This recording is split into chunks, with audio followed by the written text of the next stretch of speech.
Zweig Group invites all AEC industry leaders to the 2024 AEC Small Business and Entrepreneurship Forum, the premier event for small firms in the AEC sector. Experience innovative strategies and insights on May 21st, crafted by Zweig Group's industry experts. Engage in keynotes and interactive sessions focused on recruitment, retention, and business growth. Join Zweig Group for this unique networking opportunity and take your business to new heights. Secure your spot today and be part of the AEC industry's future. Visit zweiggroup.com for more information. The Zweig Group team looks forward to welcoming you.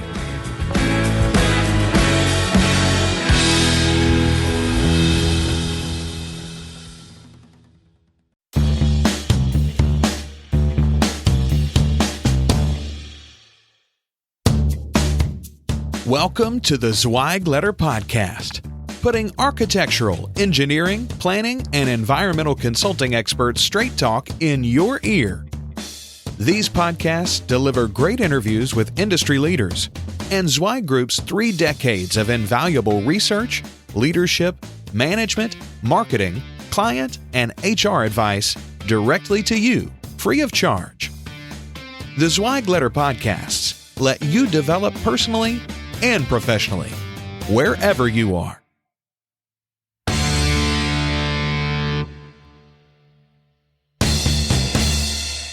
Hey folks, this is Randy Wilburn with the Zweig Letter Podcast. I am here today with the second part of our Market Sector Madness podcast recording with Will Schnier. Will Schnier is the CEO of Big Red Dog, and Will and I had a chance to talk right before Thanksgiving and discuss a number of factors involved with the market sector approach to running a design firm as opposed to a geographic location-based design firm approach. And so Will had some amazing insight and some really good feedback on what he has experienced at Big Red Dog and shared it with us over these last 2 episodes. So here's part 2 of that conversation.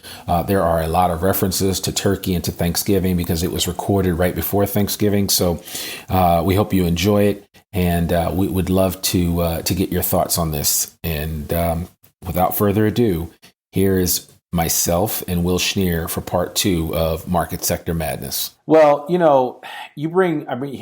said a lot. You said a lot of really good points about something that I'm always telling other firms about with regard to their people. And, firms are always afraid to put people's names on their website for fear that somebody's going to take them. And I said, well, look, if people can get somebody's name off of a website and easily recruit them away, they were really never yours to begin with. And I think you guys are a true testament to that. And not that you put everybody's, name, rank, and serial number on the website, but you're not afraid to share, information about the folks that you have on your team.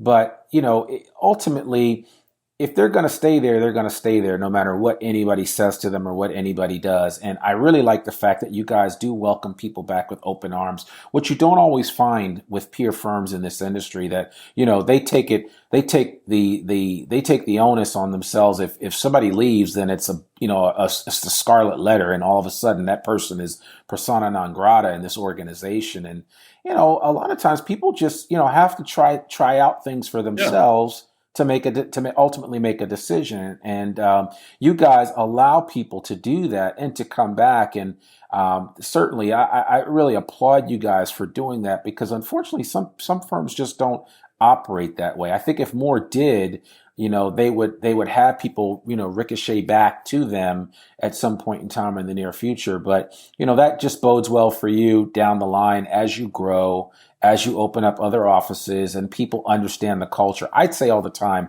the money's easy. When I recruit people, I always tell them, look, the money, let's just take the money off the table. Let's just say that's not the issue. The issue is culture. The issue is you waking up every morning and feeling good about what you're doing and willing to go to a place and give it 110, 120, 130% and really make a difference. That's ultimately what you want at the end of the day. And unfortunately, a lot of firms just aren't providing that type of environment. And that's really sad, especially with all of the great projects and great work that's out there in the design industry as a whole, you have a good piece of that where in your neck of the woods there and elsewhere, and other firms are doing things similar to what you guys are experiencing in the Texas marketplace and beyond. But I tell people that there's all kinds of tremendous opportunities out there. It's all how you set it up and serve it up to your people so that they understand the importance of their role, and they also understand the importance of developing a culture that has some sticking power. And you guys certainly have caught that. And, you also hear about firms, unfortunately, who don't want their, 15, 20, 30-year guys to be going to industry events and networking events because they're worried they're going to get poached. Are you kidding me? Yeah. So you're going to send the president and a business development person to every single event and let them do all of the work? And what happens if they get hit by a bus tomorrow? The math doesn't work. We, not only do we want our folks out at these events, we will pay for it. And, when, Vito Trupiano in our office goes to a real estate council event, he never just says, "I'm Vito." He says, "I'm Vito with Big Red Dog." And he mentions two brands. He mentions his own personal brand that he gets to take with him wherever he goes. And he mentions Big Red Dog. So the company benefits also. And this is an information age. The more people we have out in the marketplace finding out what deals are getting done, who's a good engineer where, what developers new in town, what things are coming down the pipe at the city that we can pursue and start getting in front of them on. The more tentacles we have collecting that information, the more powerful we are as an organization, and the better position we are in to leverage that information. And that, that all goes with the people aspect of the business. The whole, someone wants to resign, their persona non grata, walk them out the door. Your people see that. And that's a reflection more on, the leadership of the company than the person who just got walked out the door and decided to pursue another job. Right. And, if they can treat one person like that, why not the other? Why not me? Yeah. And so that, that's not really going to work. And those people were in your company and they were in your office and they have friends there. And you don't think they're going to talk about it and say, "You're not going to believe how this went down when I tried to resign." He's going to tell one buddy that night, and the next morning, the whole team in the office is going to know the same story. So it's just best to do it as transparent, and as clear as possible. And if someone works hard for you and someone honestly thinks they have a better opportunity and they, come to you with their hat in hand and resign, you got to congratulate them and thank them, and transition the work for the benefit of the client. And then ultimately you got to tell them on the way out the door that, don't hesitate to come back. All It takes is a phone call or a text message to me and you can be in here on Monday. Yeah. And that, I think that culture of radical transparency and treating people the right way, if that's not already standard operating procedure in the industry, it certainly is for, the best firms to work for on your list, those trifecta winners at the Zweig Awards, the LJAs of the world, the WGIs, those type of firms. Big Red Dog was on that list, so we're certainly not even close to the scale of an LJA or a WGI, who are wonderful firms. But partly they're wonderful firms because of their culture and the way they treat their people. Yeah. I'm sure they would, second the things that we're talking about. You don't win these kind of awards and have this kind of growth by not having a transparent meritocracy, so to speak, and treating people right. You don't grow by treating people poorly. And those trifecta firms are doing something right. And the reason they're leading the pack in a lot of those, award rankings. Yeah, absolutely. Yeah. That's exactly the case. And I was thinking about LJA and WGI as you mentioned that. And, you guys are along that line, obviously, like you said, just not the same size, but you're getting there and everybody starts somewhere. And so, I think it's just important for people to understand what their options are and what's out there available to them, especially in this industry. And so I think the young people are going to see the type of environment and opportunity that you create for them, and that they will certainly gravitate towards that. So I would encourage you to keep that up, because I don't think that this industry is going to get any easier to recruit for in the next 3 to 5 years. I think there is a coming reckoning that's going to happen, and some firms are going to be on the receiving end of that, and some firms are going to be from a good standpoint, and some firms are really going to see things kind of dry up for them when it comes to recruiting really top quality people. Because the industry's changing, and the mindset of this new generation of engineers and architects is changing as well. And they're starting to ask for different things that we just never heard of before. And so this idea of going out and working at one firm for the next 15 or 20 years, that's changing. And you're not going to see it as much as you saw it with the last generation. People are just going to be looking for other opportunities. And when you can be nimble the way Big Red Dog is, I think you open yourself up to a lot of opportunities from a talent acquisition standpoint.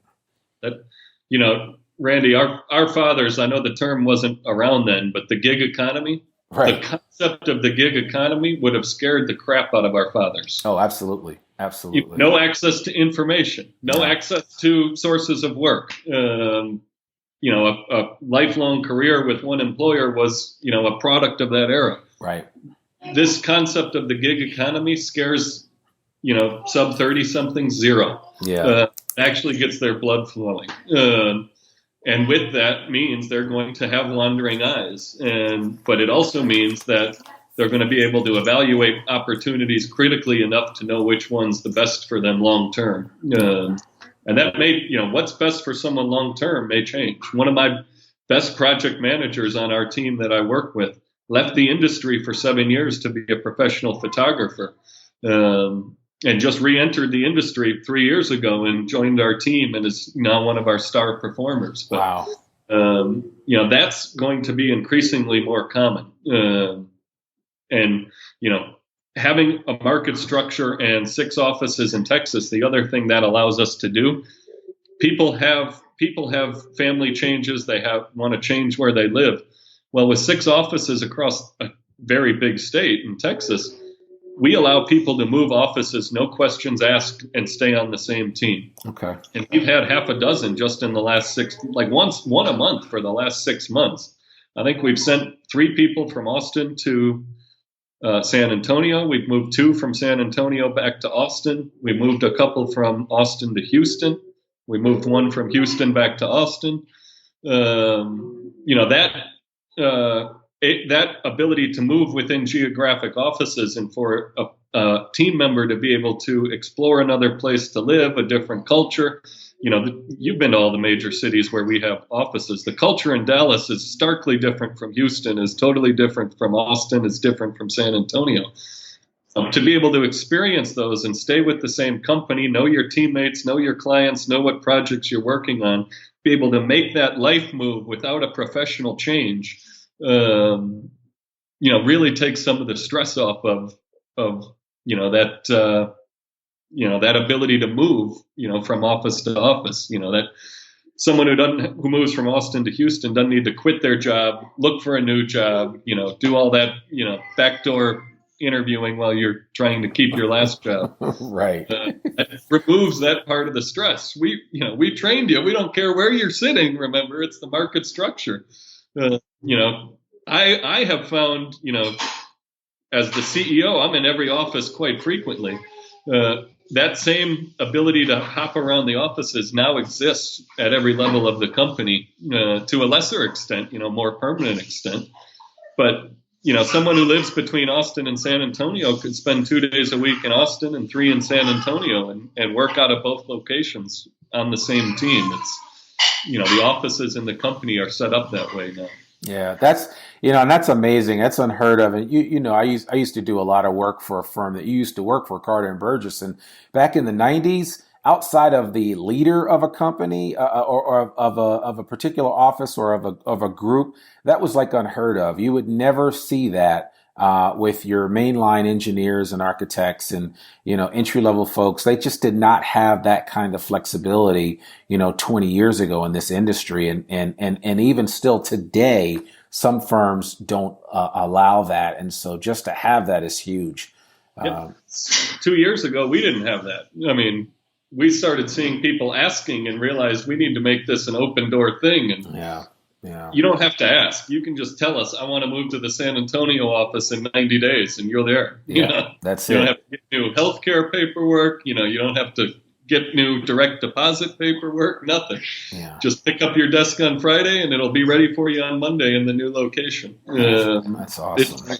It's great. That's awesome. So, well, listen, I mean, with that information, and we talked a little bit about the gig economy, I'd be curious to get your take on what you see in the tea leaves for 2018 as we kind of round out this conversation. What are your thoughts for what's going to happen, both for Big Red Dog, but also at a larger level for the industry? I think the big word is consolidation for me. I think you're going to see a lot more merger and acquisition activity. The work is not difficult to find right now, and I don't want to seem overly optimistic about the economy because one wrong tweet by @POTUS could derail the whole thing. Yeah. And the whole stability of the Middle East is in question, and the Korean Peninsula. We have tax reform and immigration up in the air, but assuming nothing happens, right. You remain in gridlock and nothing changes and it remains as is. I think you're going to continue to see, population growth, low unemployment in Texas. We've got record population growth, record low unemployment. So layer on those two things. Texas is 1/6 of the United States GDP right now. And American universities are graduating fewer engineers. Cities and counties and states are enacting more stringent legislation and ordinances every day that makes our job as engineers tougher. Budgets are getting more constrained, more creative. You see a lot of public-private partnerships doing transportation work right now. The work is there. The talent is not. And the only way, short of fixing an immigration system, which I don't anticipate will happen in the next decade, frankly, is going to be through consolidation and technology. Because the work has to get done. The highways have to get designed. The bridges have to get designed, all the way down to the subdivisions and the condo buildings and the apartment complexes. They have to get designed by a professional engineer. And there's so much work and so few people to do it that it's going to be addressed through consolidation, M&A activity, and technology. And unfortunately, that's the way it's going to be.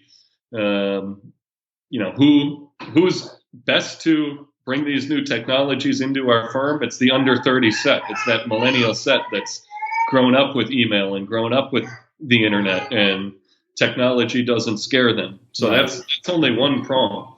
But you already see it with consolidation everywhere. What are there, half a dozen deals announced every week in this industry alone? It seems like it, yeah, and it continues to grow. And like I said, we closed on one last week that we're going to announce the Monday after Thanksgiving, and we've got several more, in the pipeline that we're looking at. That's not unique to Big Red Dog. We're a small player in the M&A game, hoping to get bigger. The 400 or 500, 700 person firms and up all have, a whole deal pipeline and a whole team looking for that deal pipeline. And you can justify a lot of it through the need for, acquisition talent. The need to get the talent, period, will drive some of this acquisition activity. What the jargon is acqui-hire. Acqui-hire. I like that. The people. Just to service the clients you have, not necessarily the clients in the firm you're buying. So it's, I think you're going to see that as the two defining trends in 2018, assuming the economy stays strong. A catastrophic event in the economy could loosen up the labor market a lot. Yeah. And then winners and losers much more starkly than, big winners and slow deaths for the firms that aren't progressing. Right, right.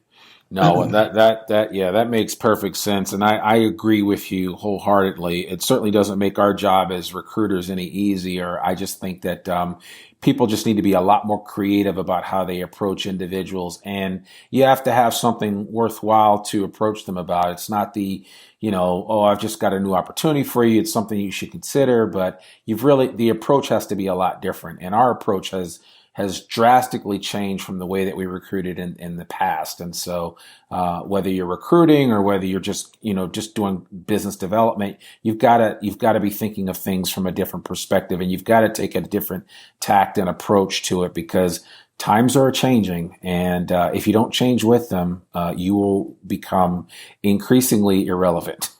That's right. That's right. Yeah. There's a whole lot of truth to that.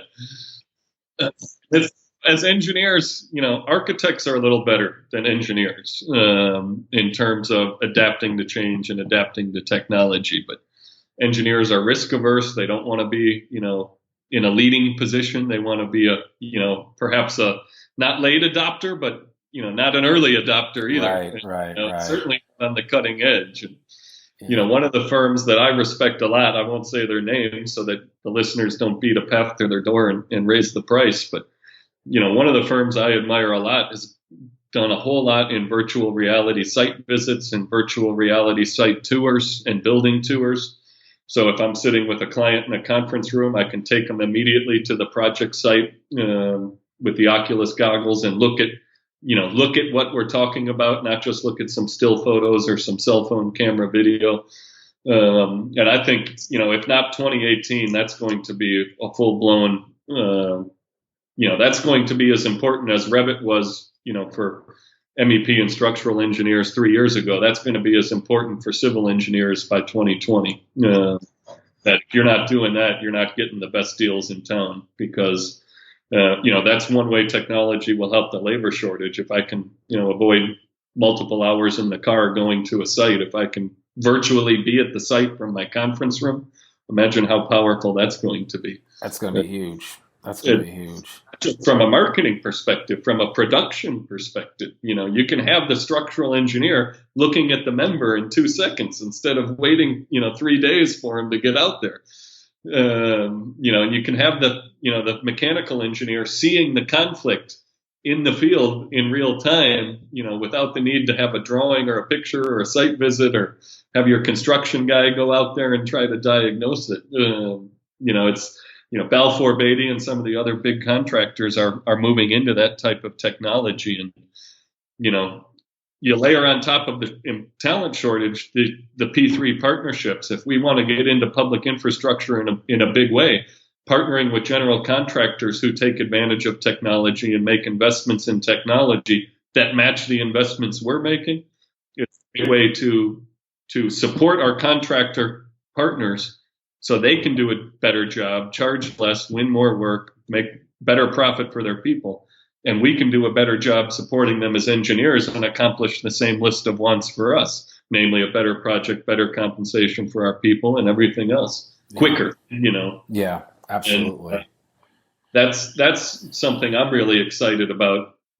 I think we're going to have, VR consults, get your man Sanjay. Do you feel like you're cheating on Sanjay today here? I thought the next pod would have Sanjay. Yeah, I need to get him out here. I try to podcast with a contractor. Yeah, I try to expose him as much as possible to different things. And lately we've done a number of episodes where he and I have talked, and certainly I need to get him on I have to figure out how I can do that with this Skype.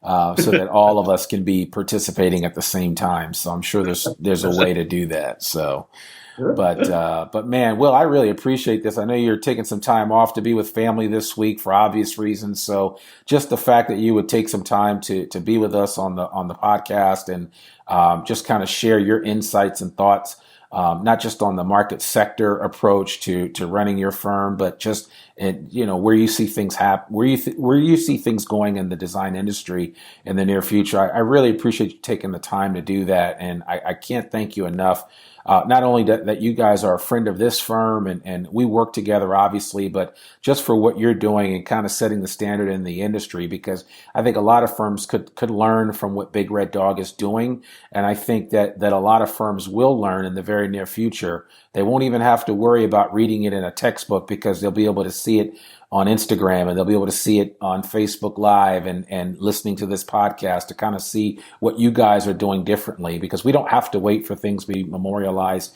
and written in stone before we understand exactly what's happening. We can actually see it right in front of our own eyes. So that's pretty exciting. And, Mark has been talking about this in the TZL for 20 years. I don't know that we're doing anything that Mark hasn't written about on his blog that was, in the Management A to Zweig book. That 3-inch thick book sits on everyone's desk in our office. And, right. If you actually read every one of those posts and do 1% of them, you'll pass Big Red Dog, because the advice is there. You just got to do it. So, I've always been an admirer of Mark's business theory as it relates to the industry, and being able to work with your team on that has been very rewarding. I've got the Bible here. I've got it right here for everybody's edification, so they could see it. So this is an amazing book, and it's definitely worth getting. Thank you for that. That was an unpaid sponsor for the management from A to Zweig. I've always said I always say this in jest, but I'm kind of serious. If there was some way we could hack into Mark's brain and just take out all of his knowledge over the 38, 39 years that he's been in the design industry, and like you said, if you just do 1, 2, 3% of that, you will have a level of success that few firms will ever scratch the surface of, just because there's so much good information. And that's not to tout our own horns, but I mean, this guy has forgotten more than most people will know. So certainly is helpful. And you guys are a living testament to that with your success and the advice that you've taken from him and used it to grow. So I certainly applaud you for that. And again, thank you so much for coming on the podcast. And I really appreciate it. And tell the little guy we appreciate him being on the podcast as well. So we like I said, we are a family friendly podcast, so we take all comers. So it's all good. Good. Well, thank you for having me and the whole crew. Happy Thanksgiving to the whole crew there in Fayetteville and where you may be dispersed this holiday week. And congratulations on a great 2017 for you guys. And thanks for letting us be a part of your success too. Absolutely. Yeah, I appreciate that. Well, folks, we have changed the game when it comes to offering you a free copy of the Zweig Letter. Now, we are just giving you a free annual digital subscription to the Zweig Letter. That's right, you heard it, free. Just visit zweiggroup.com and sign up. No special links or landing pages or anything required for you to sign up and get this free digital subscription. Our gift to you is a free weekly copy of the best newsletter in the design industry. And if you'd like to sign up your whole company for free, just email us and we'll take care of the rest. As a reminder, all Zweig Group media programs like this one are available in both podcast and in some cases video format, free for download on iTunes, Stitcher, SoundCloud, and YouTube, just to name a few places. A link to all of this information, including contact information for our guest, Will be in our show notes. And we'd love it if you'd go to iTunes or wherever you tune into the show and give us a 5-star rating and share this link with a friend. Remember, sharing is caring. I'm Randy Wilburn, and you've been listening to Zweig Group Media, part of Zweig Group. Remember, we exist to make you more successful. Bye for now.